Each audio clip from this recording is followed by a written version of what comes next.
it's because of the iPad, maybe. Let's see. Where's Maps? I think it's the best for the iPad to get everything on as well. Okay.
Okay, good. Is this an inside joke here with the blankets? How many blankets does he need? How many is he going to have?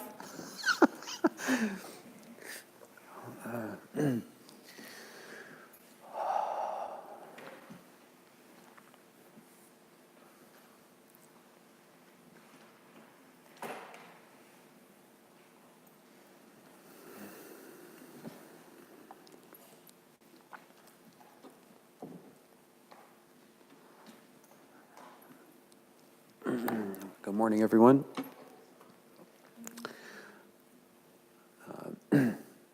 Let's jump right in. Welcome to those that weren't here last night, but we'll just go right in like a flow.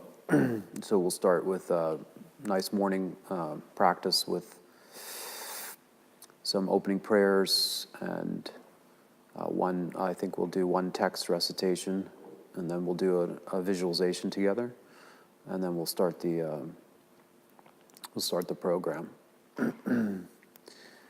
So if you have your prayer book, then we can do the Refuge and generating the altruistic intention. Oh, I'm sorry. Is it not on? Huh? Can everybody hear me? Does it sound like the mic is on? Now it's on, yeah? Maybe you can put it closer to your mouth.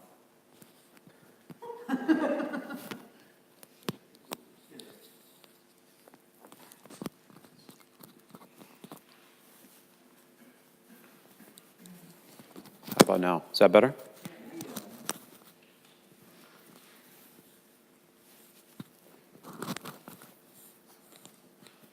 I'm wired up here. Okay. Yeah? Page Refuge? 27. I'm actually going to speed up the tempo a little bit. Have you had Venerable Rabina here before? Yes. Venerable Rabina is like on crack. But I like her style. So we'll go with a little bit. And plus, you guys your tea break is very long. So I'm like crunched for time. You British. I'm actually British too. I have a UK passport, but I never spent a single day in London or England, even though my dad was from Liverpool. But I like coffee. But someone was kind enough to get me tea. Thank you.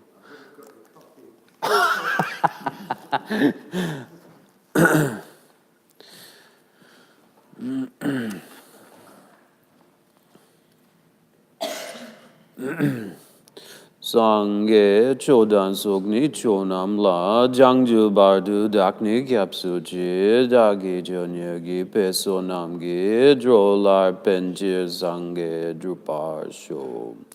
Sangye chodan sokni chonam la jangju bardu dakni kyapsu chi dagi jonyagi peso namgi drolar penjir sangye drupar sho.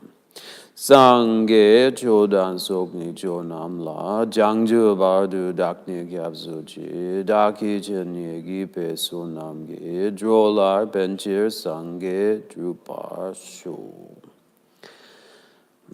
So do kindly reflect on the concept of refuge and just start with the premise that your mind is incredibly powerful. Your mind is the single most powerful determining factor in creating suffering or liberation. And nobody can give you salvation. Only you can create your own experience, optimize your own experience. So the taking of refuge is an acknowledgement that you have an inherent capacity to be free, but you yourself must master your own consciousness. So the taking of refuge is the actualization of your own innate capacity or potential.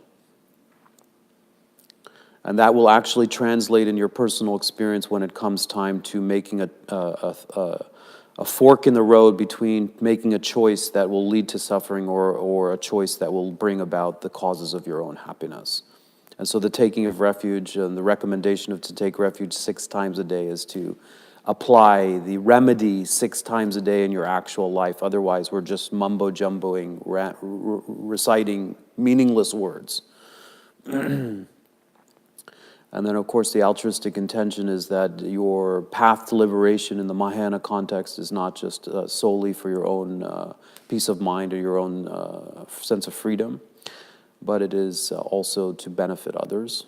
The Mahayana vehicle is to bring about the conditions and circumstances for all living beings, all sentient beings, to also experience their natural birthright, their natural condition, their natural circumstance of freedom. So even if you just now think about your own personal family members that aren't here, they don't maybe have a spiritual path, you can think like that, just the immediate, those that you immediately care about to help motivate you while you practice. At least for them, you do this practice. This whole week it will require tremendous amounts of energy and resources and time. But also the long arc of your journey of spiritual inquiry is not just for your benefit, but it's just to somehow benefit even your loved ones. And if you can then expand the circle to think about strangers that you come into contact, and then even the difficult ones, and then even the animals, plants, the environment, the biosphere, you can keep expanding this, the circumference until it becomes immeasurable. And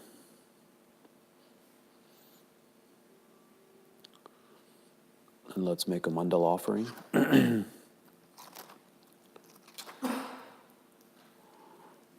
Short Mandala offering, page 17, Tibetan on 16 at the bottom there. If you don't know the hand gesture, you can just put your hands folded like that. But then do imagine that in the palm of your hands, I like to imagine that they're the entire planet, let's say,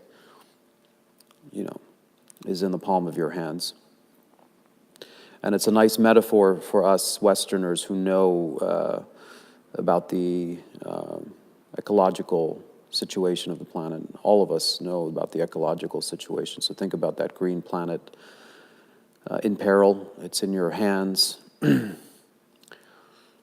And we know we can't do it alone. We can't manufacture a much more sublime situation alone, especially with all our delusions and our habits. So we're going to offer the planet to all the sentient beings, but also to the awakened beings, and request that they help us and guide us and support us in our endeavor to create a more harmonious existence for all sentient life. And then feel that sense of connection, that sense of presence, that we're being guided, we're not alone, isolated, that we are looked out for.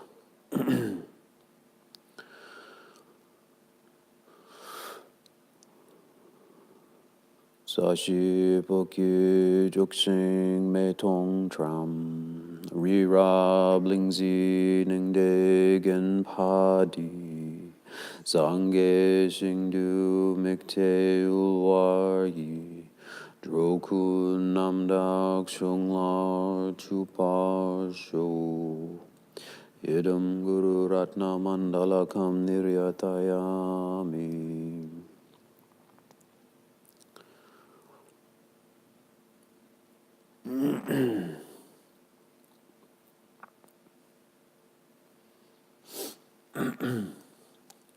And then we should read the Heart Sutra. Anybody know what page?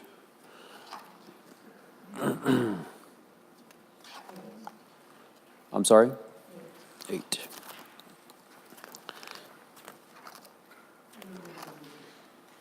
In English, definitely in English.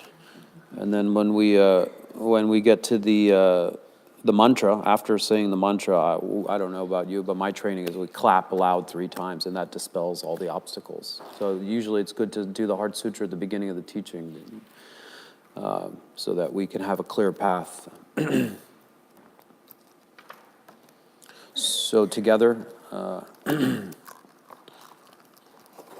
so I like to just preface this teaching, this sutra. This is like your morning medicine. The Heart Sutra is the perfection of wisdom, is the ultimate medicine. Wisdom of emptiness is wisdom realizing emptiness is the ultimate medicine. So it cuts to the root of the problem. All the various maladies of mind all have its single root, the mula klesha, of self-grasping. And the wisdom realizing emptiness is the ultimate antidote. So every morning, if you can recite the Heart Sutra, it's like taking morning medicine. Thus did I hear at one time, please with me, the Bhagavan was dwelling on a massive vulture mountain in Rajgriha, together with a great community of monks and a great community of bodhisattvas. At that time, the Bhagavan was absorbed in the concentration on the categories of phenomenon called the profound perception. Also at that time, the Bodhisattva, Mahasattva, Aryo, Avalokitesvara looked upon the very practice of the profound perfection of wisdom and beheld those 5 aggregates also as empty of inherent nature. Then, through the power of the Buddha, the Venerable Shariputra, then the Bodhisattva, Mahasattva, Aryo, Avalokitesvara, how should any son of the train who wishes to practice the activity of the profound perfection of wisdom? He said that, and the Bodhisattva, Mahasattva, Arya, Avalokitesvara said to the Venerable Shariputra, any son of the lineage or daughter of the lineage who wishes to practice the activity of the profound perfection of wisdom should look upon it like this, correctly and repeatedly beholding those 5 aggregates also as empty of inherent nature. Form is empty, emptiness is form. Emptiness is not other than form, form is also not other than emptiness. In the same way, feeling, discrimination, compositional factors, and consciousness are empty. Shariputra, likewise, all phenomenon are emptiness, without characteristic, unproduced, unceased, stainless, without stain, not deficient, not fulfilled. Shariputra, therefore, in emptiness there is no form, no feeling, no discrimination, no compositional factors, no consciousness. No eye, no ear, no nose, no tongue, no body, no mind. No visual form, no sound, no order, no taste, no object of touch, and no phenomenon. There is no I element, and so on up until including no mind element and no mental consciousness element. There is no ignorance and no extinction of ignorance, and there's no up and including no aging and death, no extinction and aging and death. Similarly, there is no suffering, origination, cessation, and path. There is no exalted wisdom, no attainment, and also no non-attainment. Shariputra, therefore, because there is no attainment, bodhisattvas rely and dwell in the perfection of wisdom. The mind without obscuration and without fear, having completely passed beyond error, they reach the end point of nirvana. All the Buddhas who dwell in the three times also manifestly, completely awaken to the unsurpassable, perfect, complete enlightenment in reliance of the perfection of wisdom. Therefore, the mantra of the perfection of wisdom, the mantra of the great knowledge, the unsurpassed mantra, the mantra equal to the unequaled, the mantra of thoroughly pacifies all suffering, should be known as the truth since it is not false. The mantra of the perfection of wisdom is declared. Tayata gate gate paragate parasam gate bodhi swaha. Shariputra, the Bodhisattva, Mahasattva, should train in the profound perfection of wisdom like that.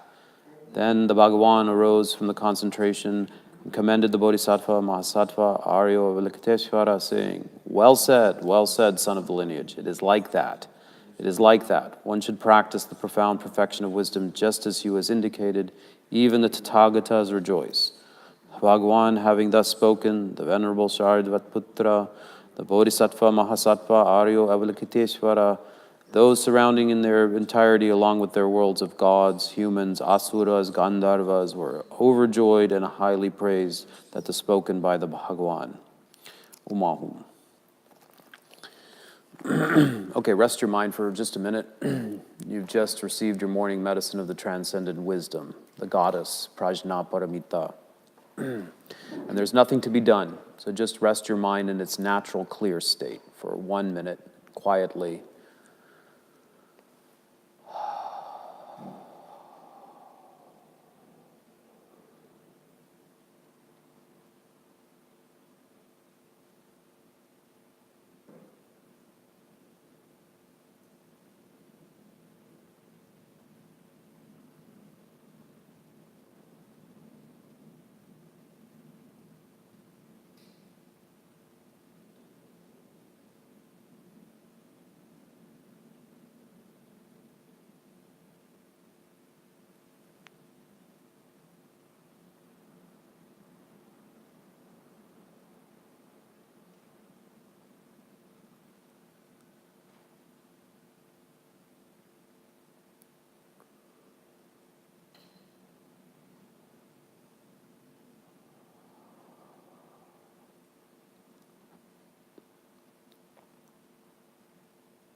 So now we'll just transition into the visualization from the basic premise of understanding emptiness, the lack of inherent existence of phenomenon, that we can imagine that this room that appears to the mind as concretely fixed in its nature is actually more fluid, that it's a misapprehension that it is solid. So then imagine that this room begins to dissolve into the quantum level of fluid, energetic, open, transparent, translucent nature of reality. Along with this room, then the building and the city, the country, the continent, the planet, solar system, universe, all dissolve instantaneously into a vast sea of luminosity. Even your body, which we take automatically to be so fixed, also dissolves.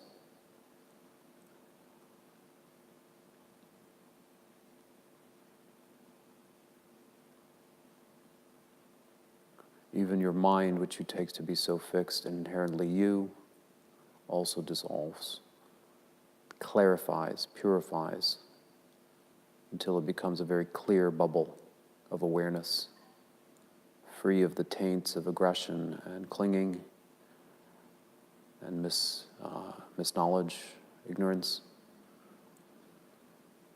So just feel yourself now as an open, spacious point of awareness floating in a vast sea of luminosity.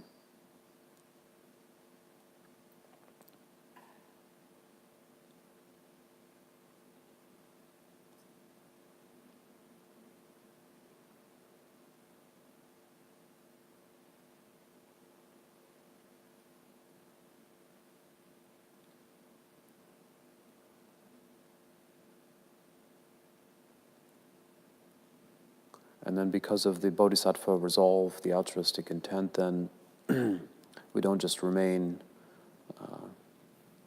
aware of our natural state.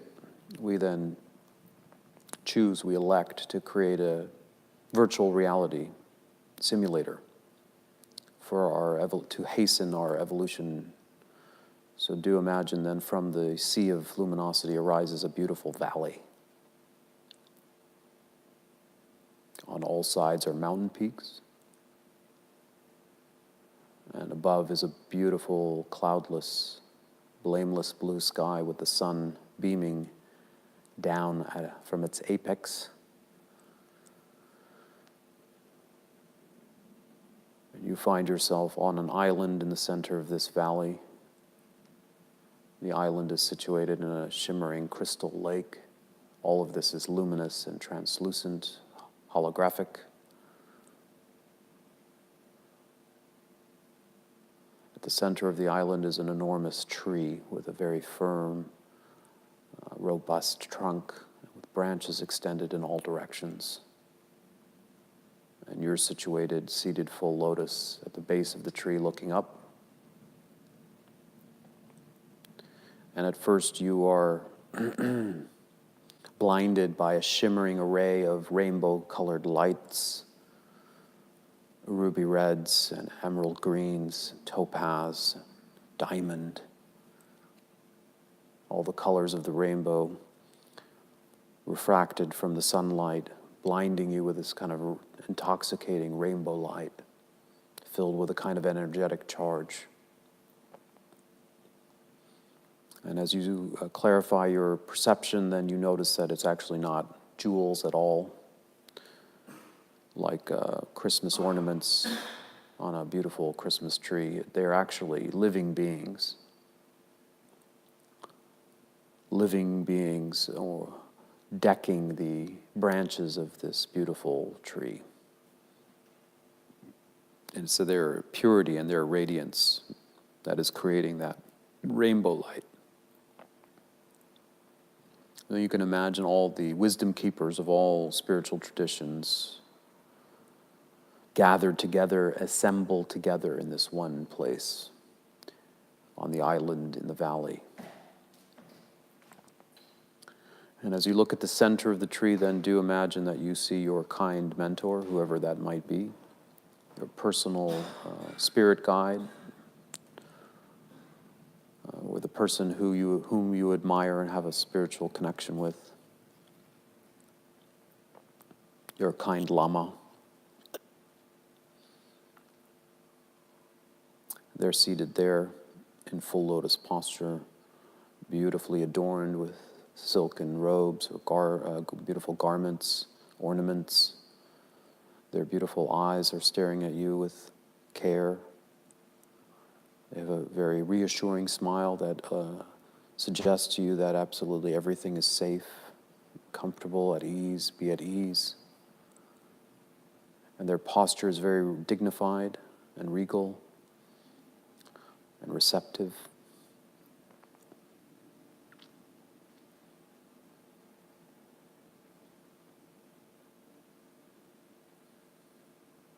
So just allow yourself to admire this way of being as a kind of template for your evolution.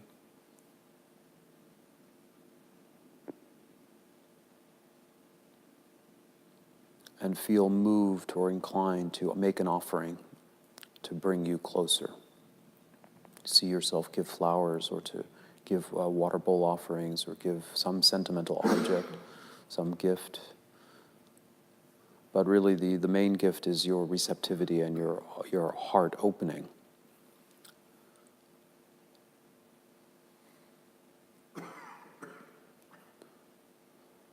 And as you do feel that the mentor feels very close and warm and within reach, and that there's a beautiful kind of reciprocity.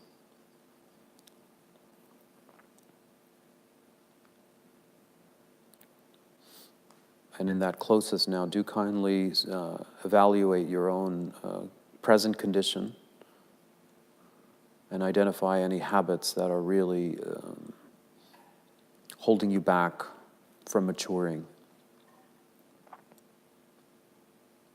Places where you have shame or guilt or regret.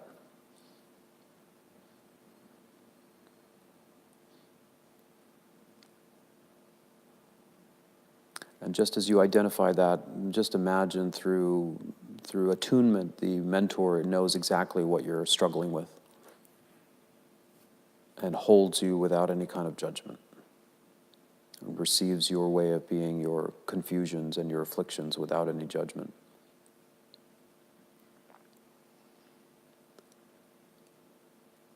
But then they also have a very sublime vision of you working through your blocks and your limitations to achieve a kind of perfection,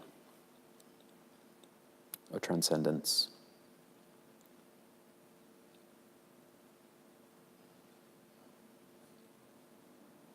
So see if vicariously you can share in that vision of yourself, both being accepting of your own limitations, but also knowing that this is just a wrinkle in the cloth of your evolution, can be ironed out.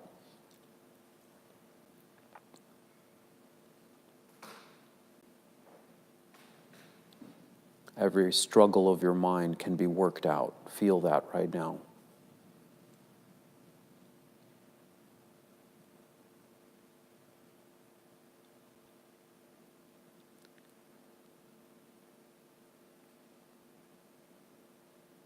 And then take a deep breath, and then also now feel that your inventory, your self-evaluation also includes tremendous positive qualities.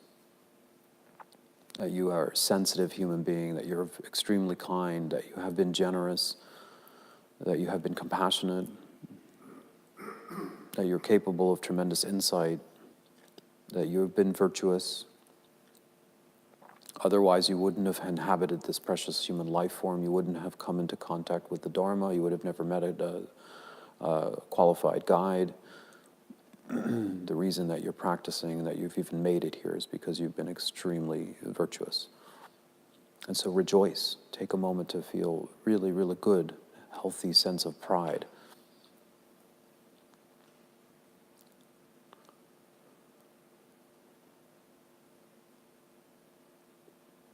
And then also feel a healthy sense of pride and vicarious joy for all your Dharma brothers and sisters throughout the planet who are also striving for awakening in order to be more compassionate and to be of greater service to the planet. Buddhist and non-Buddhist alike, people who are trying to be decent and kind and restore integrity. Feel good about that.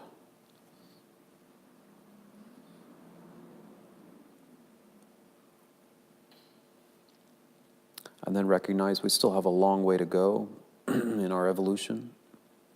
So now ask your mentor to bless your mind and to give you the guidance that you need. And really generate a sincere request from your heart now.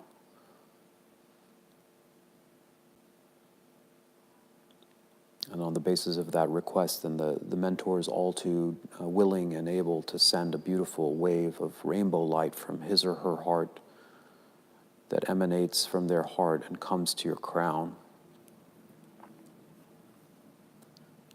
And just like an elixir or a nectar, it begins to drip from your crown. This beautiful rainbow, translucent light drips down your crown through your central channel to your throat.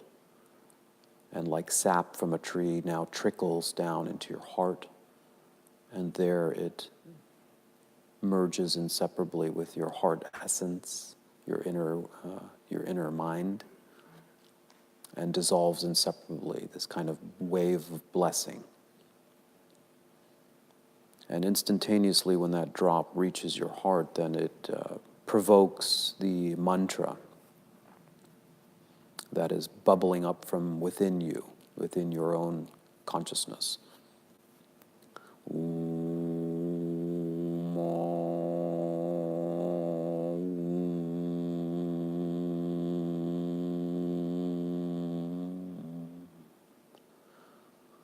So join me in 7 rounds of Om Ahum, and as we go through the rounds, just imagine a continuous wave of blessing light hitting your crown, dripping past your crown into your throat, and from your throat to your heart. And as it does, it is purifying all the imprints of evolution that have bound you to cycles of stress and trauma. So feel that it's a kind of cleansing that is happening in this kind of waves of nectar rainbow light, and feel the harmonic resonance of the mantra jettison or loosen some of the imprints that are actually in your traumatic body, and it's consuming them.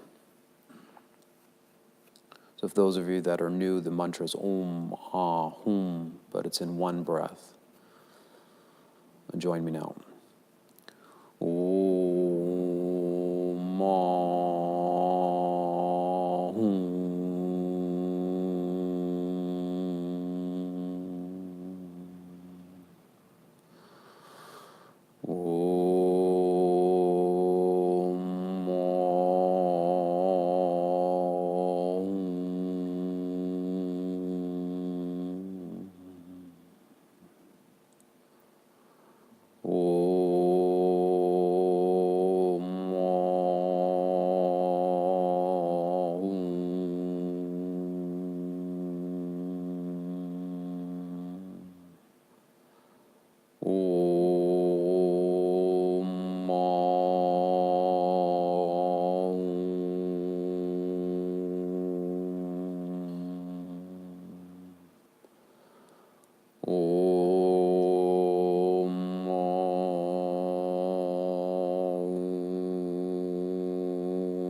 Just rest now.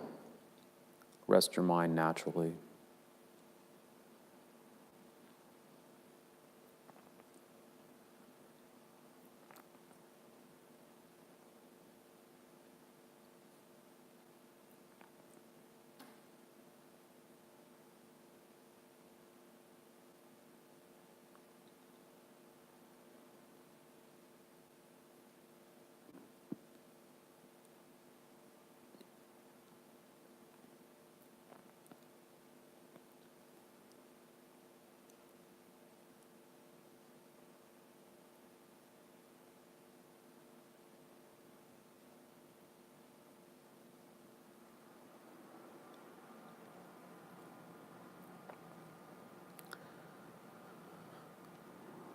Now ask your mentor and the entire jewel tree refuge field or merit field of awakened beings to merge with you and remain with you and stay with you, be present with you and ever available for you throughout evolution. And instantaneously and with great delight, they collapse from the periphery of the tree. All the angel beings, they all dissolve into rainbow lights and dissolve into the central figure of your kind mentor, into their heart. And then your mentor, him or herself, dissolves from the top of their crown to the tip of their toes inwards, melting into a nectar teardrop, coalescing all the entire wisdom and compassion of all the great awakened lineages. So it's a very crystallized, condensed, nutrient-packed bliss bomb that comes to your crown. And now, with sincerity, ask for that lineage to be installed in the center of your being, so that you yourself can become an ambassador of the lineage yourself.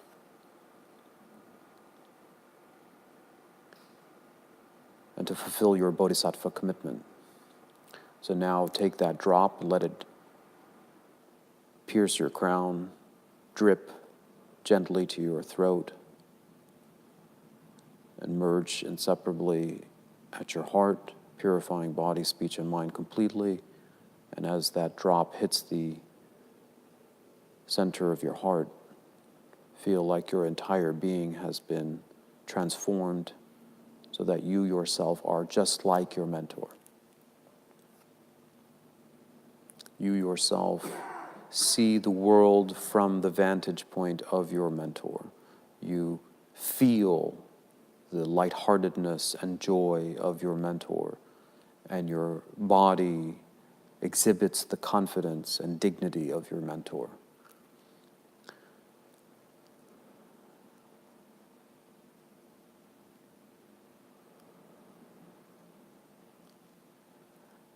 And now imagine that you turn your back away from the tree and you see now all of sentient life before you.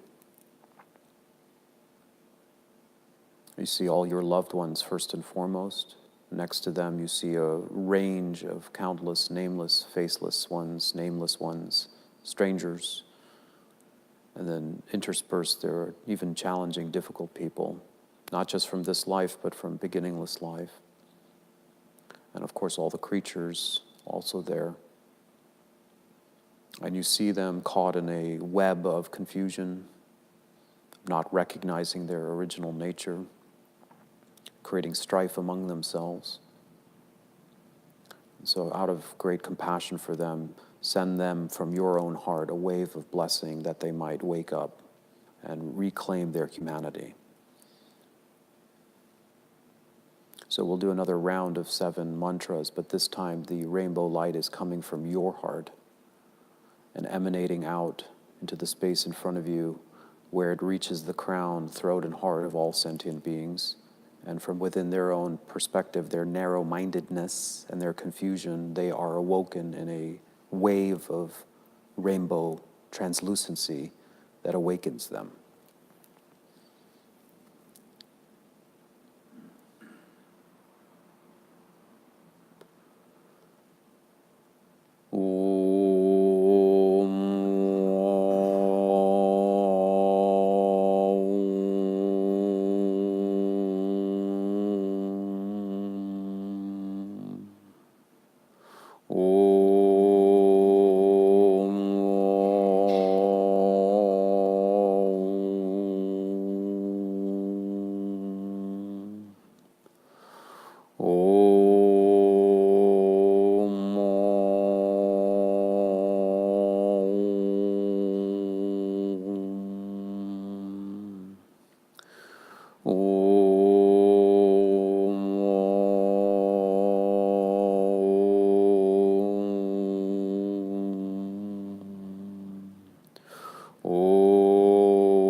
Feel that life has been reawoken, and instantaneously the world has been transformed, and all the strife has been replaced with harmony, and all the closed-mindedness has been replaced with creativity.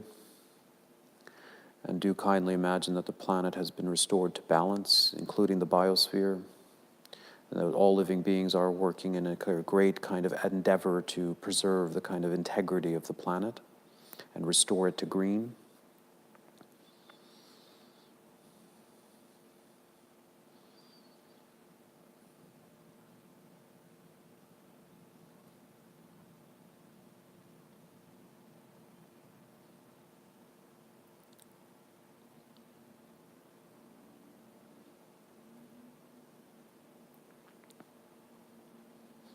And then you remember that this is all a simulation, that its nature is actually empty. It's a construction. It's a better construction, but nonetheless it is a construction. It is a rehearsal for the actual dance of life. And so you're willing now to let the entire process, the entire flight simulation, to return to its original nature and emptiness. So instantaneously, the entire valley, all the sentient life, the world picture, the tree itself, the island, the lake, the sky, all dissolves back into luminous wave or sea of light. Your own hologram body also returns to a point of consciousness, like a bubble floating in a stream. And then instantaneously, the universe, solar system, planet, continent, country, city, space, and body all reappear. And you're a point of consciousness floating above your own body. You see your body seated in this space, on the floor or in a chair. You're hovering above it. You decide to take an emanation in that body. But you are now committed to your bodhisattva resolve to awaken for the benefit of others. And you see yourself as a vehicle, as a kind of dance or play, inhabiting a form and taking on a role in a more dreamlike way, participating with life, motivated by this mission.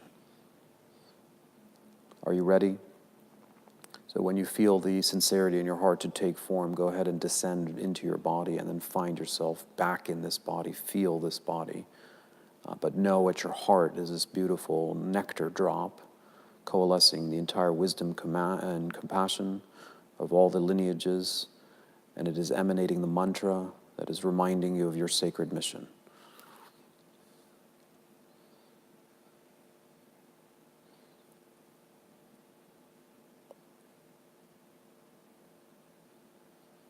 Once you're back in your body and you feel ready to open your eyes, just before you do, you make your personal dedications, prayers, commitments, pledges about how you will actually engage with others in this form, role-playing as your mentor,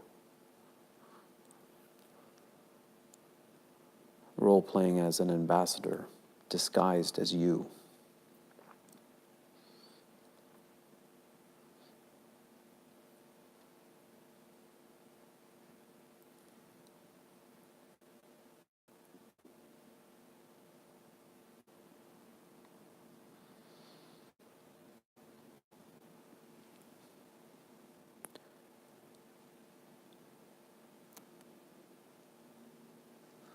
Okay, thank you so much.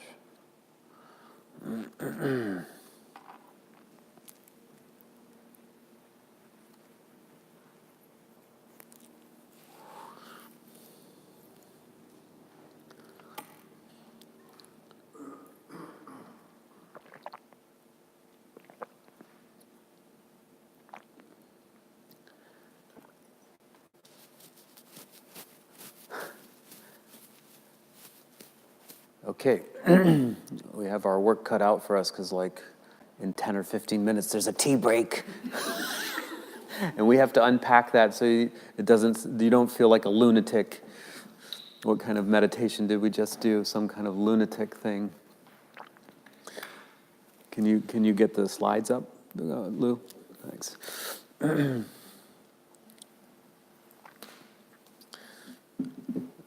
So the first session this morning, I thought we'd unpack that. We'd do a little workshop on that visualization. You can go to the next slide.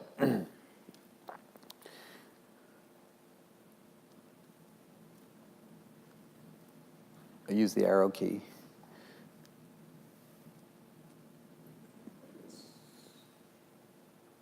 You find the arrows on. Okay, hit plus, and then. Yeah. Okay, so you can keep going. Those of you that weren't last night, who's new? Raise your hand. And how many of you? Oh, welcome. Some more people. And have you heard of the Lam Rim? Okay, great. So we can skip this slide. We have the lineage there. Go ahead. I hope you don't mind the matrix. I used a lot of matrix slides. Okay, so this is essentially what we just rehearsed. Go ahead. These are the three principal paths. So our our flight simulators are basically a training module to rehearse and embody three principles. Go ahead. Go ahead. So the first one is our ability to get ourselves unstuck from our own distortions and afflictions. And if we were able to do that, then we could do the second step, which is, go ahead, to actualize radical altruism.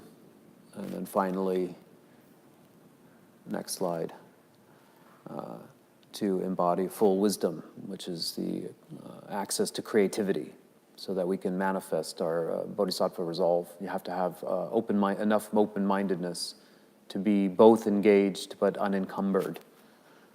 So we will study together or review, because many of you have been through this process. We'll review all three stages in the course of our 4 sessions together. We'll unpack the visualization system we just went through this morning, and in the afternoon we'll do self-care. Tomorrow we'll do bodhicitta and then wisdom. Go ahead. Okay. Next one.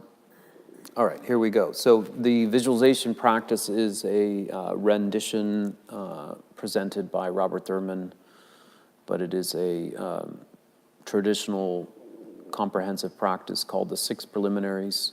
I imagine that you have all studied that with Geshe Dashi Zering. Yes? The 6 preliminaries? No?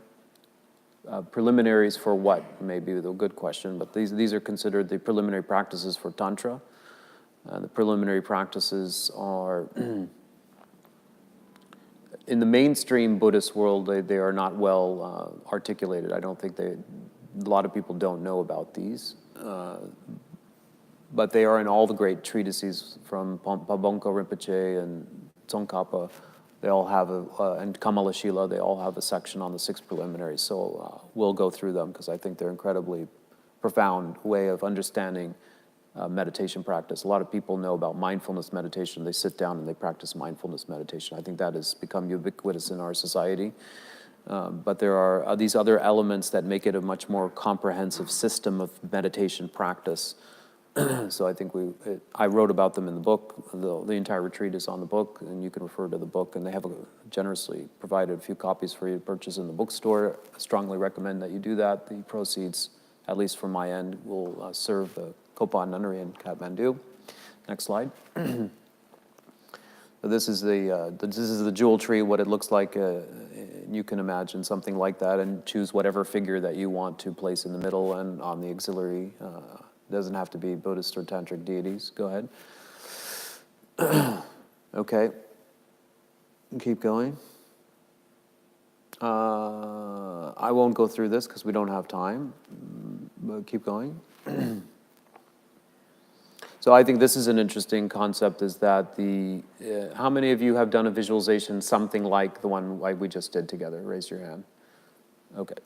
So now with the advent of technology, how many of you have done a virtual reality simulation, actually taken some of those new technologies?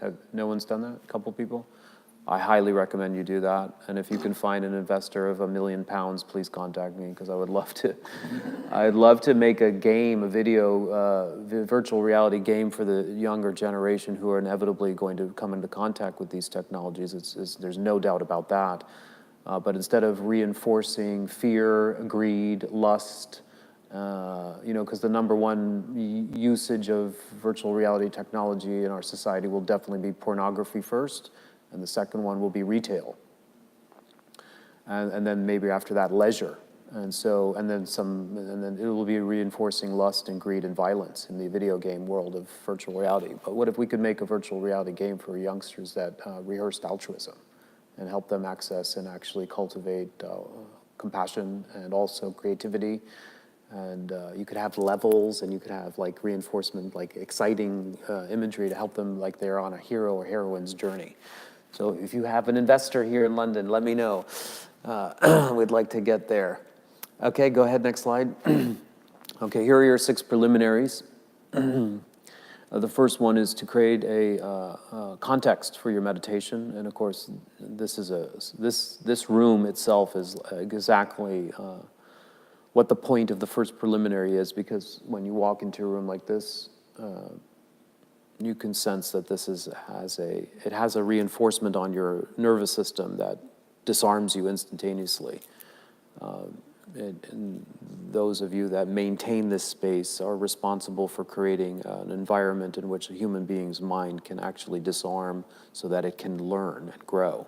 So if you're part of the staff here and part of your duty is to maintain the space, feel that that is an incredible privilege, because by doing that, yourself and others who come into this space are provided an opportunity to reprogram their mind. So that's an amazing thing. And anyone who thinks that the environment has no consequence to bear on your consciousness need only, walk into a beautiful cathedral or take a walk in nature on a wonderful day to be reminded of just how powerful the environment is. So the 6 preliminaries, the first step is really about acknowledging how when you carve out a meditative space in your own home, for example, how important it is to do that. We'll maybe say a little more about that. But the second one is to create an altar, which we have here behind us, and which you might have your own personal altar at home. And then the third one is to set your intention and get your body ready in terms of posture for a meditative practice. And then the fourth one is to invite the mentor through the visualization. So you begin your visualization practice. And then you undergo a process of transformation in context of relationship with your mentor, which is called a bonding process, or the 7 steps of bonding, and that is designed to eliminate the negativities in your mind and cultivate the virtues. And quite frankly, you could say the entire path of Dharma, every kind of Dharma, it can be boiled down to those essential ingredients of eliminating the negativities in your mind and cultivating the virtues. That is the quintessence of what Dharma practice is. This is the understanding that the mind is both capable of its own unhappiness through misunderstanding and affliction, but also has the innate capacity for natural clarity and love. And so your entire process of Dharma is a process of transformation in which you are reducing the negativities and finally eliminating them and cultivating the natural proclivities towards love and compassion and open-mindedness until those are fully actualized. And that is actually what a Buddha is. The word Buddha comes from the word Sangye, which means to eliminate the negativities completely and to cultivate all the virtues fully. That is a Buddha. And when I use the subtitle in the book, Fully Human, that's what I am basically sending the message that a Buddha is someone who has become fully human. And then the final step is to offer a mandala. And we briefly talked about the mandala this morning as being an opportunity to imagine you connecting in a way with the awakened presence of the world in order to request from them the blessings and support that you need to create a purified environment for all living beings. Okay, so those are the 6 preliminaries, and to my mind, these are a comprehensive way of understanding the context in which you're meditating. And so I'll go through a little bit of them in some detail. We can go to the next one. How many of you have a kind of place in your house that you set aside for meditation? Okay, even if you don't have the fortune, because like in New York City, people in London, I think, probably have smaller places.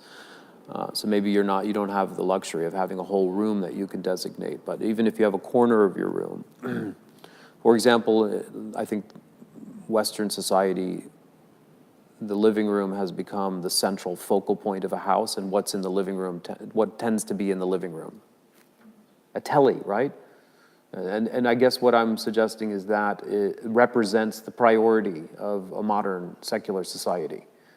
But if you go into like a Mongolian yurt, or you go into a small house in South America, or maybe in a home in China, They do still quite often, the family home has a little place for an ancestral altar or something like that, an altar to Santa Maria or something like that. There's still the leftover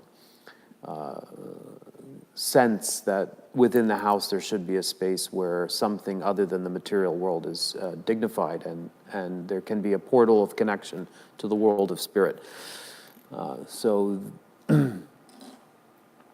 So even if you have a small portion of your house, you're basically saying to your mind, suggesting to your mind, this is a priority for me.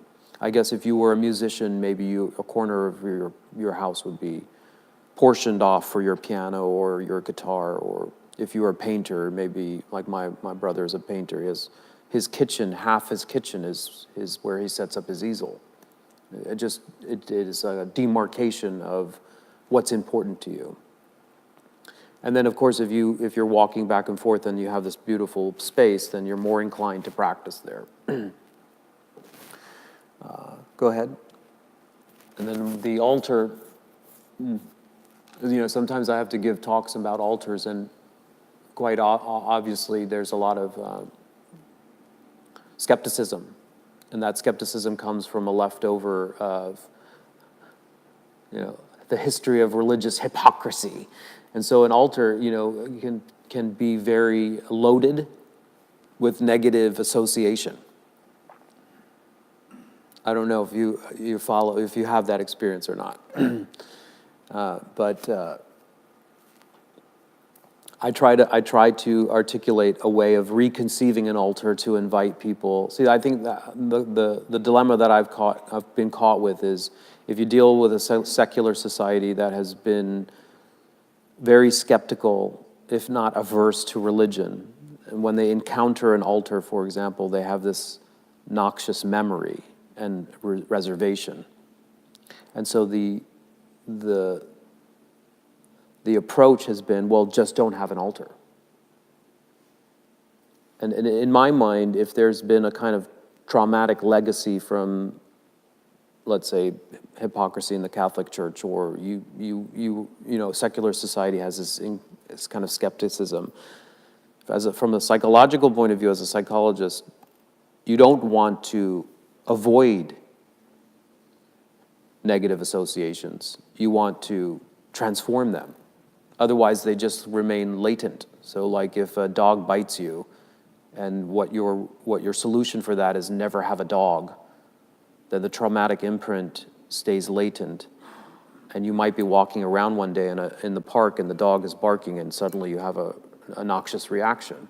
And so you just keep distancing yourself, and your world grows ever smaller, and nothing really gets resolved. So if we have centuries of cultural baggage and reservation about religious things because they were meaningless or hollow or indoctrinated and pushed on us or whatever, I don't think the grand solution is to move away from them. I think the bigger solution is to re-understand them and imbue them with meaning. So when I think about an altar, I think about a architect's desk. Like the altar here is and your personal altar, even if it's this size, is a workstation or a workbench. The things that are on there have particular meanings, and the activities that you do there has a particular influence on your mind. And so just like an artist's easel or a carpenter's workbench or an architect's work desk, it's a place for a certain kind of activity to happen which will shape or cultivate your mind. And so it's really important to know what all the objects are, and it's important to know how your work there influences your mind so that you can not bypass, but transform the automatic sensibility of aversion that may or may not be there. Can I just see what the next slide is? Go back. So, for example, there's usually 3 items. I'm going to guess everybody knows this, but just to go through some of it, the 3 main items that are typically on an altar are the Buddha statue, the stupa and the text. And the Buddha statue is the representation of the awakened body, and the text is the awakened speech, and the stupa represents the awakened mind. And so when you put that before you, based on the concept of meditation, meditation means to become familiar with that which is in front of it. So when you're reading a text, you're becoming familiar with the prajnaparamita. And when you're sitting in front of an altar, you're becoming familiar with the very qualities that you seek to develop in your own mind. So that's you.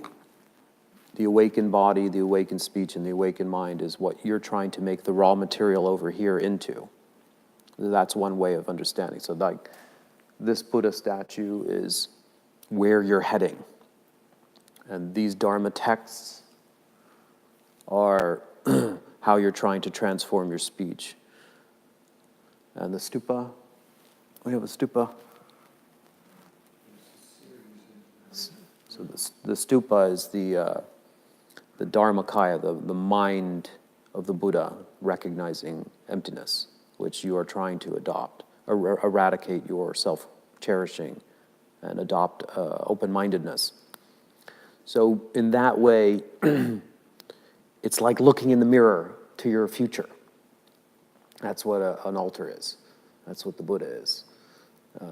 You have all the qualities to do that, and you just are magnetizing them when you sit in front of an altar and do your practice there.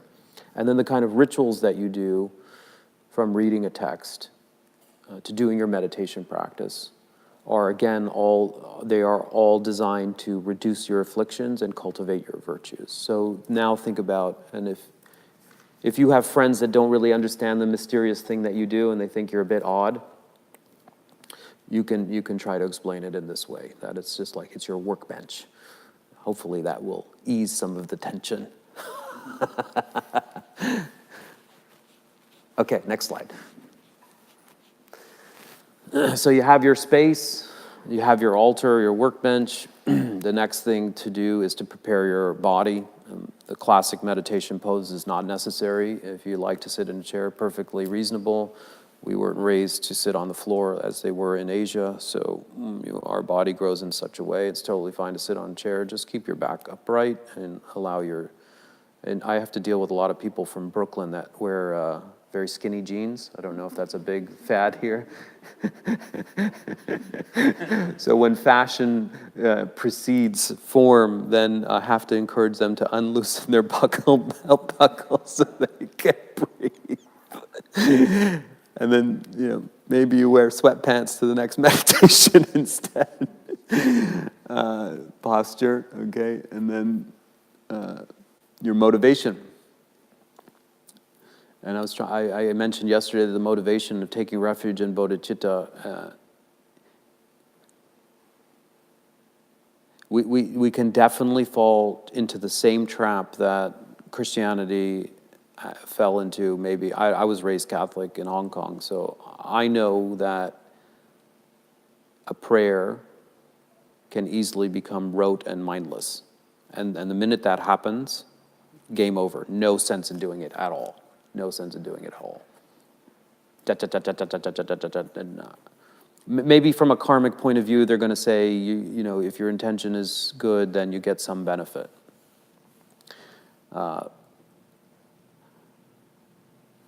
I think better to always try to get your motivation together and understand the benefit of it. You reflect quickly and remind yourself, and then say it.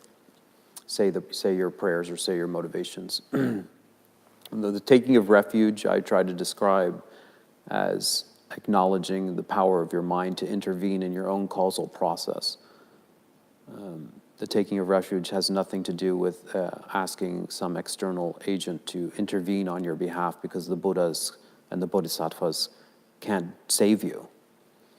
The only thing that can save you is your own consciousness elevating itself and making better choice. So if you make better choices, you are actually taking refuge. That's how I described it in the book. If you make better choices based on accurate discernment, then that is definitely going to be the thing that's going to change your life. So the taking of refuge from the outer refuge, Buddha, Dharma, Sangha, is the acknowledgement that someone awoke and taught a methodology that's profound and transformative, and that has been followed by a series of great masters and lineage keepers that maintain that tradition. And that is the outer refuge, and that is incredibly important to acknowledge. But that's not enough to save you and not enough to transform you. Like devotion alone is not going to do it. The recognition that inside your own mind you have the capacity to be free, because nothing, as the Buddha discusses in his dependent origination, everything is caused. And if everything is caused, it can be undone. And so the mind has its naturally, nobody can give it to you, it's already there, has the ability to break free. But you have to actualize it. It's kind of late, it's waiting there to be actualized. And so the taking of refuge is the embodiment of your own ability to break the chain of cycle of stress or trauma. And then the altruistic intention is the context in which you're doing that process. You're not just doing it for your own benefit, you do it because you recognize that we're all interconnected. And so your spiritual evolution is inextricably bound to other living beings. You cannot gain Buddhahood in isolation. So that's the preparation of your body and mind. Okay, next one. Any questions on the first three at all? None. Any comments? Make it fun for me.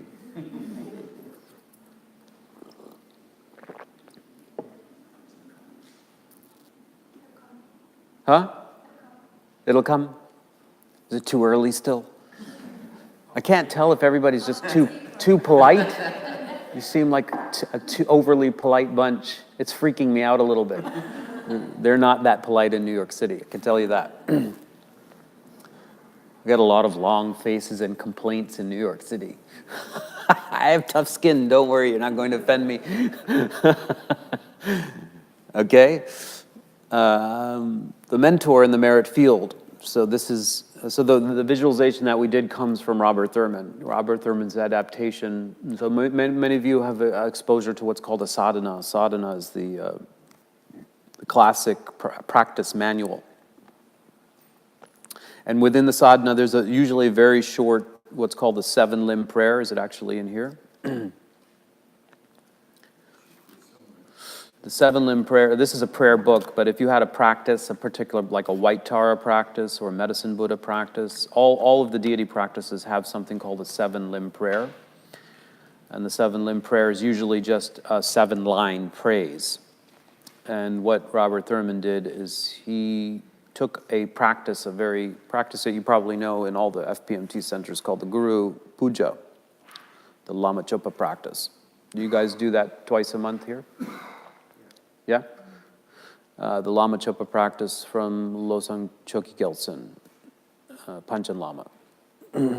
What he did was with permission, I think he embellished it creatively, took creative poetic license with it, and made it much more accessible to the average Westerner who may not have an inclination towards Buddhism, and took out the central figure and the deities from the Buddhist iconography and allowed you to almost like a plug-in, an app, plug in your own predilection, whoever you admired and whatever tradition inspired you. And what he did was I think it was in one of his trips to Mount Kailash, where there's a lake outside of the vicinity called Lake Manar Sarovar. And he either had a vision or it was just part of his creative process, but he imagined the merit field, this tree here, in the center of a lake with Kailash in the background, and then all the angel beings of whatever traditions, some Sufis and mystics, and then your central mentor there. I don't know about you, but when I do these talks openly, I find that people have a very hard time choosing a mentor, which I think is an interesting psychological study into what's wrong with us. Why is that so hard? Anybody have any ideas? I think we put too much store on it. Too much store on it. Yeah, I think we're looking for a Buddha, Mm. and people don't match up.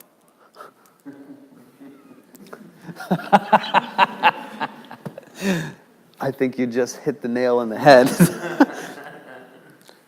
So maybe it's, yes, I agree. I think the way that I would understand that, and maybe it's slightly different. We can talk about it, but again, I think there's a lot of skepticism and hang-up. We have been hurt. We've experienced tremendous mistrust, breaches in trust, and we have, as a result, and completely understandably, the adaptation from repeated mistrust is to not get close and to be independent and not to rely. And so a mentor, there's a healthy amount of skepticism because we don't want to put ourselves into a predicament again. Something like that. Society is not really designed. I mean, after leaving school, you're self-sufficient. Wow, it's very odd to go back to, a teacher, a mentor. Yes. You're out there fighting for yourself amongst everyone else. I agree. That's a cultural conditioning of individualism. For me, I found that I don't really respect anybody else particularly. Yeah. In the same vein, you were sort of taught to pick holes in people to justify your own position, don't you? So your radar of people's flaws is up Yeah, in order to improve your own. to establish yourself in the competitive field. There are a lot of older people, but there aren't many elders. And it's like when you look at, when you mentioned earlier, thinking about like family members, and you look at maybe that they're lost, but they were lost because they didn't get the guidance from them. I think that's also very true. Maybe because we have jettisoned our spiritual inclination, there is no longer wisdom keepers that are reliable, actually reliable. Anyway, and all of these are comments on our culture, aren't they? On our societies and our culture, our modern contemporary condition. And again, I think the main response is, well, what's the point? And then if I start teaching this kind of thing, there's reluctance. So in the book, I try to set it out because I don't know where this book is gonna land. I try to put it out there that. So this is an opportunity to work with some of your affliction, your cultural conditioning. It's not just going to be handed to you. You can continue going around it, but then there's some imprint in your mind that remains dormant. So then how do we actually work with it? There's a couple of different options. You can make a composite. You can make a composite means that you can take a archetype and imbue the archetype with cut and paste different qualities that you imagine in that archetype. Like a Tara, for example, is not a real person in your life, the image of Tara. So that's useful, but it then can be too distant. So then you have to imagine, well, I did have a grandmother who she was really sweet, but she also had these kind of weird bits. Or I did have like a football coach when I was 16 who was really helped me find my discipline and my determination. It was really there for me when my parents were away or whatever. And so when you imagine Tara, you just imbue that quality, because let's just say that's the quality you want to access. And that's the whole thing about a mentor archetype, is the tricky, silly thing about the human mind is for some reason it needs to see it in order to access it here. It's a very weird thing. These are props. They're gimmicks to actualize qualities that are actually in our own mind, but we are outwardly focused first. Can I just ask what the role of a mentor should be? Because I think one of the confusions we have is, certainly I have, is that you see people who treat the mentor as like someone who's almost going to tell you whether you should drink tea or coffee in the morning, and you go to ask them the things you should do yourself. Yeah. Like, should I take this job? Just sort it out yourself. Yeah. You're a human being, you've got a mind. Yeah. And what is that relationship? What is the correct relationship? Yeah. And I think a lot of people go overboard. They give up their own discrimination. Yeah. But it's John, right? Yeah. Yeah, I feel the same way, but there's a reason for that, at least from a psychological point of view. Developmentally, people have certain arrests because of the unavailability of attachment figures in early childhood, and that has left them stargazing, looking for mommy and daddy in the sky. And when they come into the Dharma Center, I mean, every single one of you is an adult, but just like me, there's a child still in us that is longing for some fantasy that it never got. And so when you come into the Dharma Center, have you ever noticed that it ends up being like a dysfunctional family? Yeah. And then when Geshe Tashi Sering is around and his availability is very limited, do you feel the competition of who's close enough to daddy's love?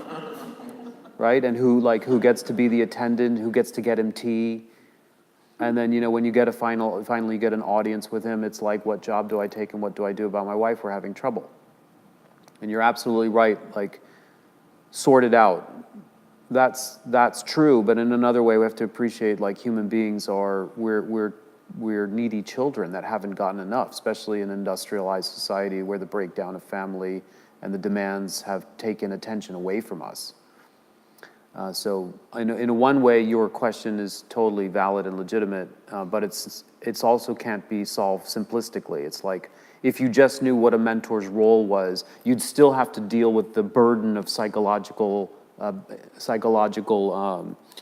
delays or arrests in development, which is really, even though we're spiritual practitioners, we're still like needy children. Like, we have to contend with that. But that's one way of explaining why, like, my experience of people, I've been participants in many sanghas, and there are people that are the people that have been around the Lama for 20 years, and in a way they still haven't grown up. They're still stargazing. They still have that glimmer in their eye, and they're still holding on to every word, and a part of them hasn't done what is supposed to be done, which is to internalize the Lama. And you've heard the word of arrested development, right? So arrest and development occur on the basis of trauma. So you have a normal trajectory of childhood development, and sometimes there are critical moments or continual impasses that lead to a kind of stagnation or arrest in development. This can happen at any point. I mean, if you have a parent that dies when you're 6, or you have an alcoholic parent throughout childhood, or nowadays just the economic pressures create environments where both parents are harrowed and very limited in their capacity, and so you have these micro arrests or stagnantations, which is why, youth in their 30 can still feel very immature in our culture, whereas like in other cultures at 16 or 17, you're already fully responsible and whatever. In any event, part of the process is to return to the arrest and to use the mentor as a surrogate, not so that you can reclaim dependency, but so that you can move towards healthy independence. But that's what happens, is like, you didn't get enough, there's an arrest. Then years later, you have this yearning, and you find your way into the Dharma, and there's the mentor, and they have wonderful qualities. And then you pick up where you left off. Maybe you're in your 20s, 30s, or 40s now, but there's some unconscious part of you that wants to use the mentor as a surrogate to replay and get what you didn't get in childhood. What should you do about that? Well, if you knew that, it's easy to see now. If you knew that, and if the lamas knew that, see, I think the lamas could greatly benefit with some basic psychology, because they're dealing with a Western audience and a lot of them don't know about this stuff. They don't know about developmental psychology and they don't know about trauma. And like when people have heavy traumas and they're saying, well, just do more mantras, I think that's not acceptable, you know. Sorry, but I have 25 years of experience that telling someone to do more mantras is potentially damaging. So they could use a little refresher course or a course on helping, because we are a different breed of people. We have yes, greed, hatred, and delusion are ubiquitous in the human mind, and the Dharma is designed to eliminate it. But we have our own cultural specificities and neuroses. And a lot of them have to do with developmental impasses and because of the fragmentation in our culture. Our society, modern society, is deeply fragmented from a very early age. Agricultural societies with extended families often find enough attunement for a child development with grandmothers and aunts and uncles who live together, whereas our, like, what do we call it, nuclear family is often overburdened, and then the attention is so dispersed. And that's just one way of framing all of this. But what do? Some period of feeling like you're getting the attention is necessary. It's like you need a little bit of nutrient. But if the mentor and the student both knew at the same time, like when I'm sitting with a client, I often tell the client, there's 4 of us in the room. And they're like, what the hell are you talking about? And I'm saying, well, I'm the adult and you're the adult at a conscious level, but there's 2 children trying to navigate this too. And once in a while, the 2 children will be driving the cars and we'll have a collision. The 2 adults know where we want to go, but then the 2 children in the room, our unconscious processes are going to sometimes co-opt or usurp the process, and we'll have a little collision. And so if both parties know that, they can both be trying to stay on board but aware of what might happen. And so at a certain point, you might register for you, or the mentor might register for you that you're trying to do more than what we need to do here. Or you're trying to get something more than what you need here. In other words, both parties can become complicit in keeping the dependency ongoing. It's true. But both parties can unknowingly remain complicit in a kind of dance that keeps people frozen in time. Whereas what should be happening is there should be a period where you establish a rapport, and that rapport provides safety, and safety is incredibly important. You need that sense of safety and you need that rapport, whether it's in a therapeutic relationship or a spiritual relationship. But that's not the end game. That's just a condition. Once you have that condition, then the real job of the mentor is to, this is all personal, for whatever it's worth, not much. But it's not the teachings, it's the way of being. So you are, like I think instantly of Geshe Tenzin Zopa, and we were just on 2 weeks pilgrimage with him in Nepal last month. And he gave, forget about your tea breaks. We had 3 hours at a shot, 3.5 hours at a shot with no pee break. And he was, his eyes were closed and he was downloading, and nobody was getting up. But beyond his download of his teachings, the more important and the more inspirational and the more beneficial was his embodiment. Outside of the teaching context, Geshe Tenzin Zopa's availability and his interaction and his presence and his attunement and his kindness and his commitment, like going from the stupa to stupa, he would give prayers, but then in the meantime, if someone was sick or there was a beggar, his world orientation was turned inside out. And so where you or me might be fatigued about all the demands, he was all too happy to be available to other people. It was incredible. Like, he did not tire. I mean, I had a group, my students, there were 30 of them, and I was naively trying to manage his time, concerned for his time. So I was grouping people to go have visits because I thought it would be a circus if everybody trying to grab at him. But unbeknownst to me, like days in, he had already met individually with just about everybody. And not only that, but he had provided them advice and counsel exactly in accordance with what they were needing. But one thing that we all agreed to, and it's John, right?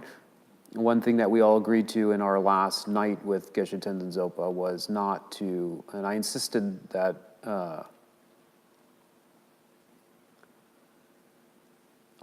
that we couldn't never repay Geshe Tenzin Zopa for his kindness.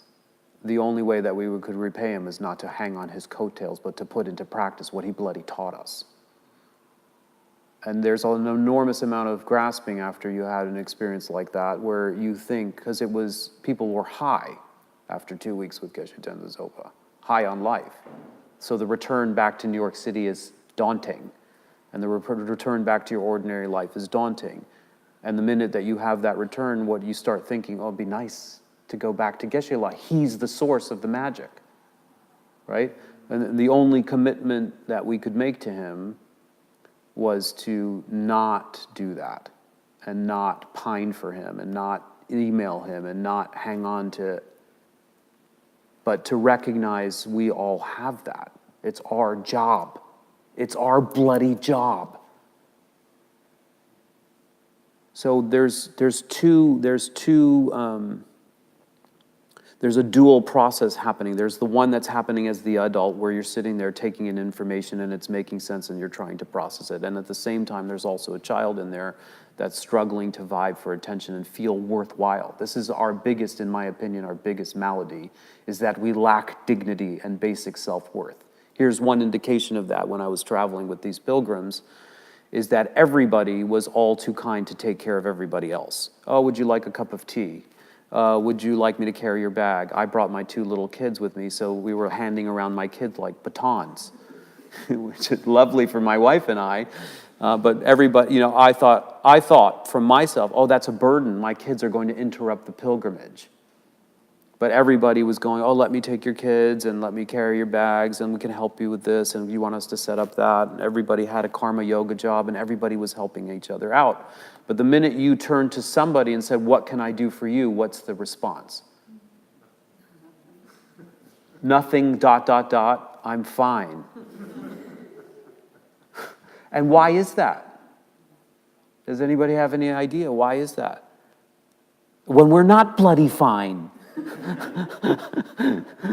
used to being the way we are. We don't want to think about not being fine. Is it we just don't want to think about it? Or is it really uncomfortable? We're not taught self-esteem. We're not taught it, and I think with the mentor thing, so there's a couple of things you mentioned in the report. My issue, but I'm trying to evoke this mentor. My first thing is, if I think back to original mentors, say in college or something, they know I exist, so I meet with them and they tell me, do this course, do whatever. My mentor doesn't necessarily know I exist. I sit and pray with him. Yeah. But part of me is like, how do I establish a rapport?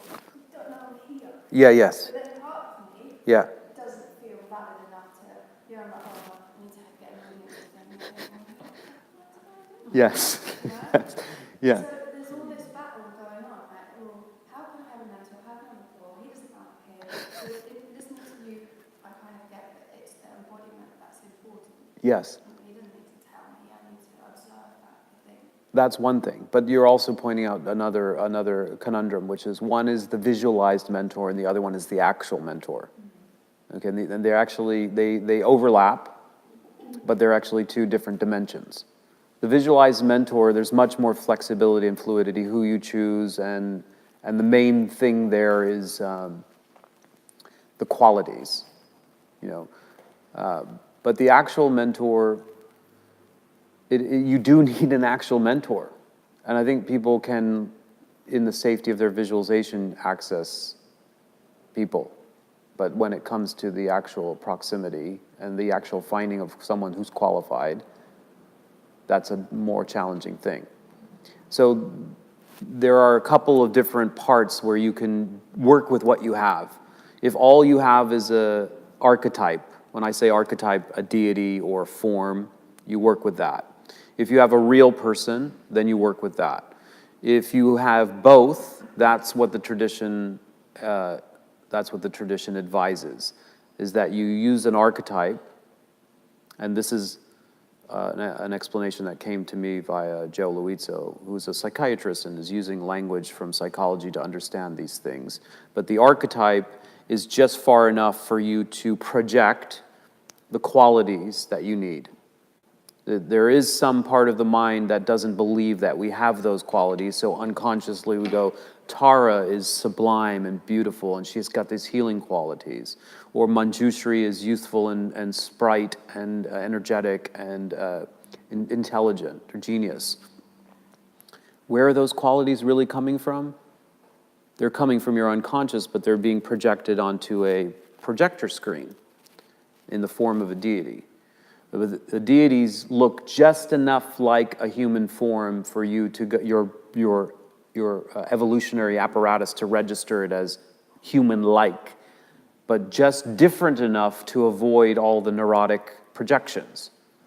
So that can be a safe thing for people. It's like Tara's beautiful enough. She's got one face and two hands and two arms and just enough, but she doesn't look like the headmaster or headmistress at the college where, it didn't go so well for me. On the other hand, if you do have a authentic master, and you do have a relationship with them, which is not the same as a therapeutic relationship. The masters, they say, I won't see Geshe Tenzin Zopa for a year, let's say. You get a download for 2 weeks and you don't see the guy for 2 years. They say that you should find a master that's 2 villages over. In Tibet, 2 hills over, miles and miles away. So you have contact that's just enough to get a big download, but then you're not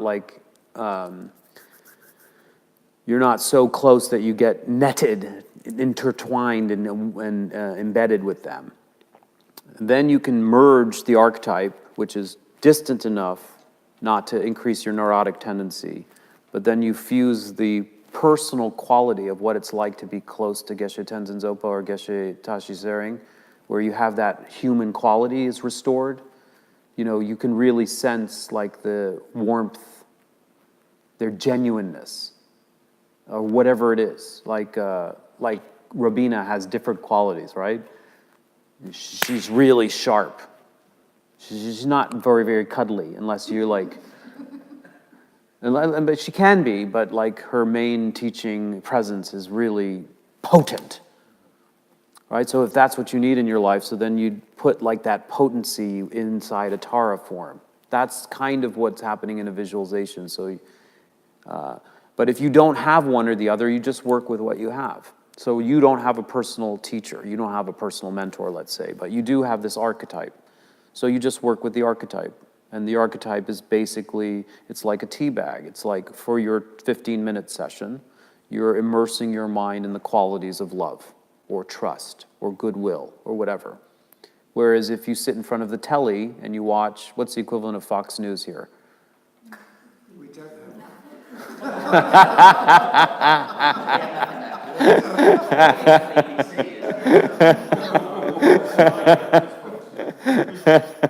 You know what I mean? These kind of stations that are just increasing paranoia and making you feel afraid and making you feel like you shouldn't leave your house, it's bloody unsafe and something's going to happen to you and just go home or buy and shop.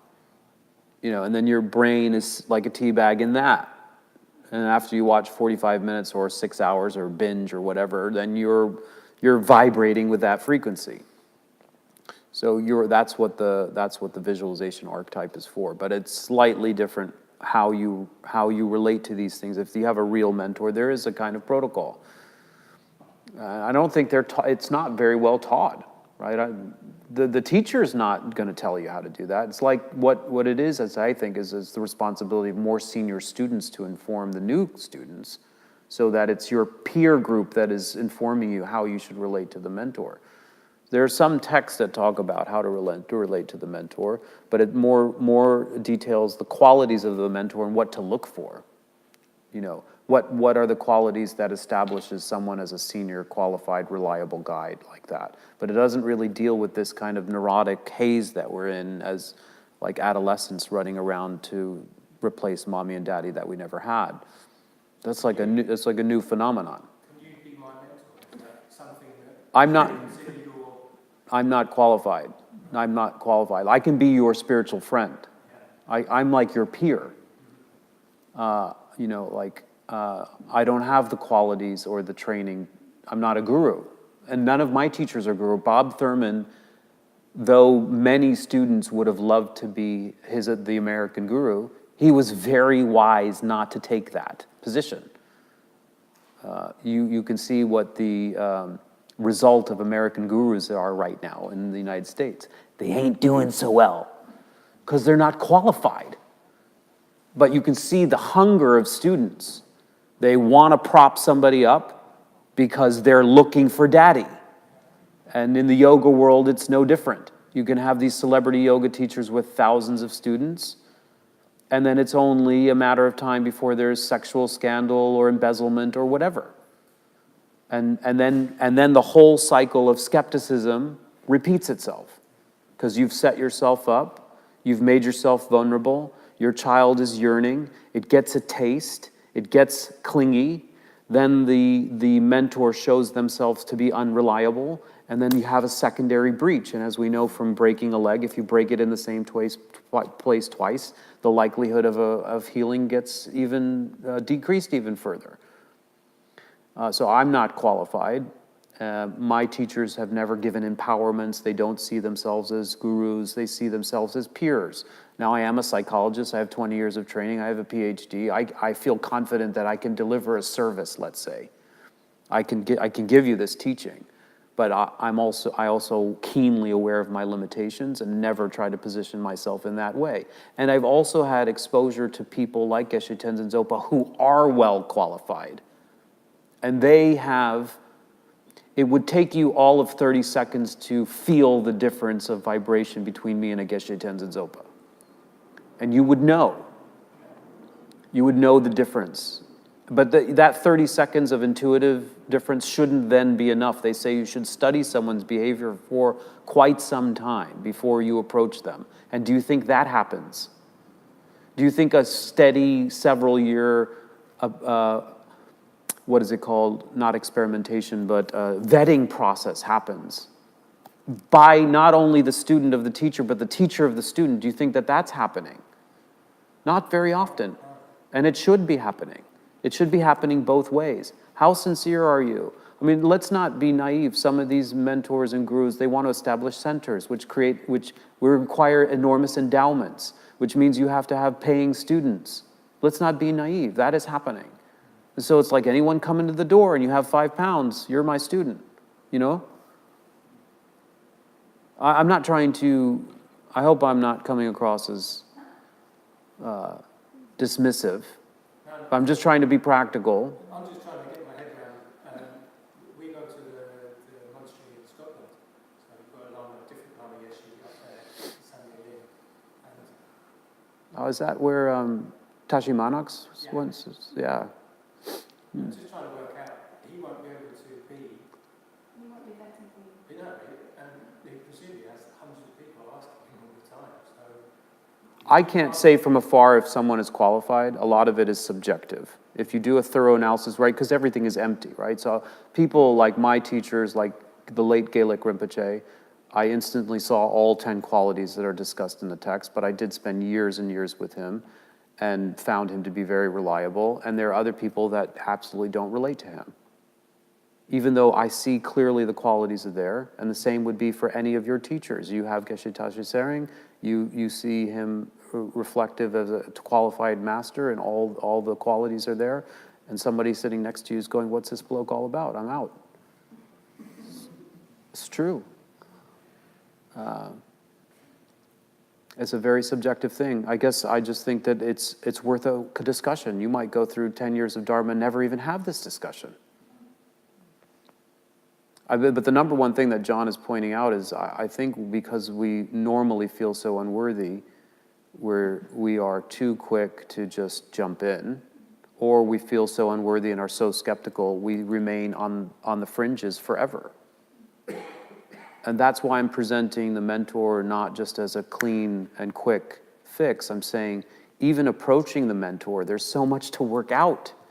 Who, when, how, for how long, for what purpose?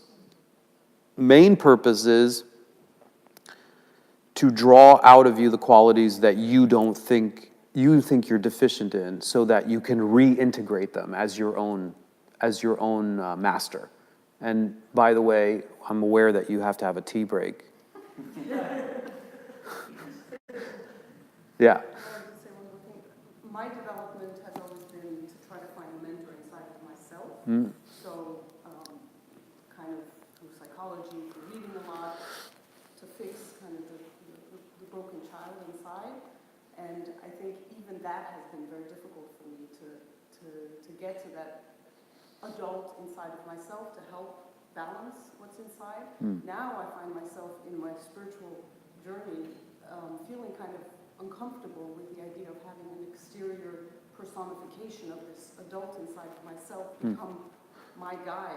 I find it's too big, it's too much. I don't want to put that pressure on anyone else because I know myself that person doesn't know me.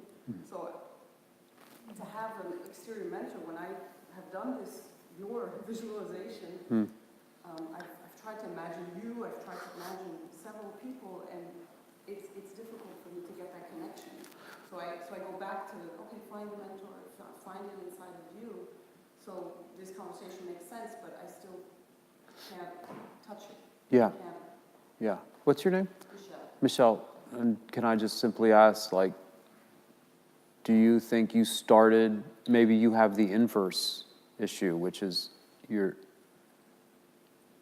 started with your own mentor, but the external mentor creates psychic dissonance, whereas other people start with the external mentor but never find the inner mentor? So I don't know. I don't know if that resonates for you.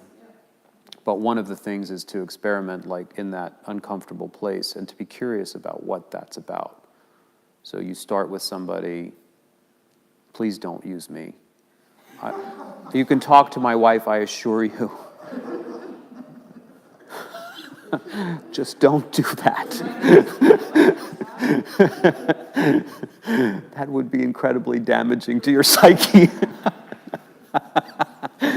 But I'm just saying, have some curiosity about what's happening, because I'm not sure if the establishment of your own inner mentor is already the fruition of the path or is an aversion to something, right? So the idea is that you start with a fragmentation, you use a land bridge to internalize so that you can move yourself out of arrested development towards healthy development. But most people get stuck either at the beginning without having a connection in an averse place, or they get too clingy and never grow from having established the relationship with the mentor. Whereas the actual process is to get enough. It's called good enough, the good enough mother. It doesn't have to be perfect. It just has to be a little better to unfreeze you. It's like a cooked turkey. You're half done. Your development is half done. So it's back into the oven with the mentor for a little while. But then you got to pull that turkey out. You got to pull it out means then you start registering that you're good enough, and that you have these qualities, and that you're a decent human being, and that actually you're capable of these amazing things that Geshe Tashi Tsering said. I mean, if you ever get stuck thinking there's something about Geshe Tashi Tsering that's special, that's dangerous. If there's something about His Holiness the Dalai Lama that's unique and special to him, is dangerous, because then that's too idealized, and it defeats the purpose of understanding that there's nothing special about him. He's just had a particular cultural context in which he's trained his mind, and that each of us, given that kind of context, commitment, and energy, could do the very same thing. And that's the whole point of a Buddha statue, is to remind you that you're the Buddha. So in your case, is Michelle, right? In your case, I don't know, but if you have that other extreme where you went quickly to relying on yourself so that you have the establishment of the inner mentor, it may be fine. I don't know if you had healthy development. I don't know your history.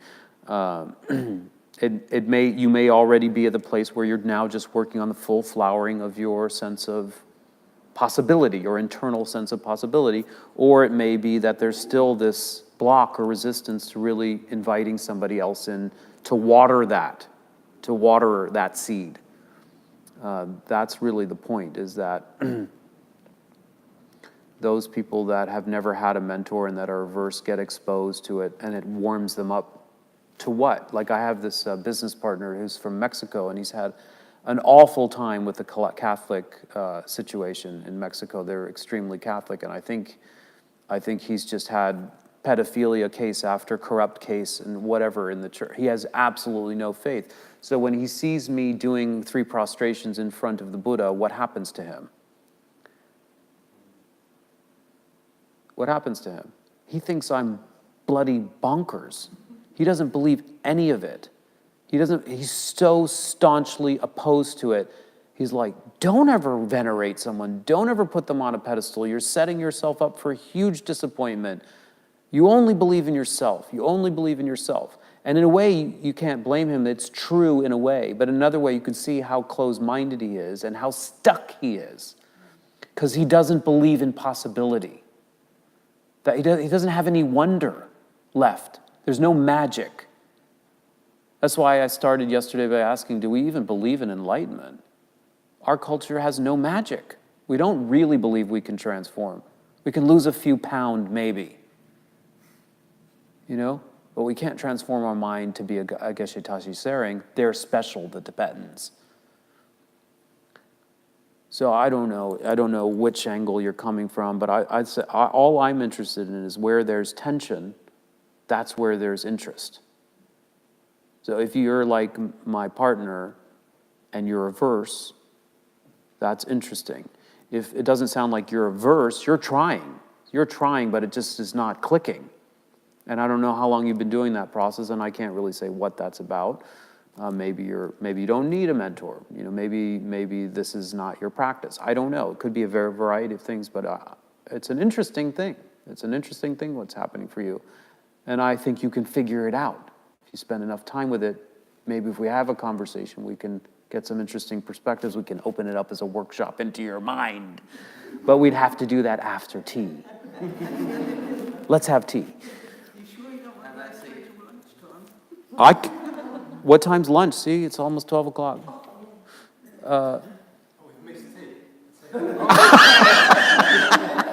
Let's have, can we do tea in 10 minutes? Is that possible? Okay. All right. It's empty, so the marker's a little flexible here.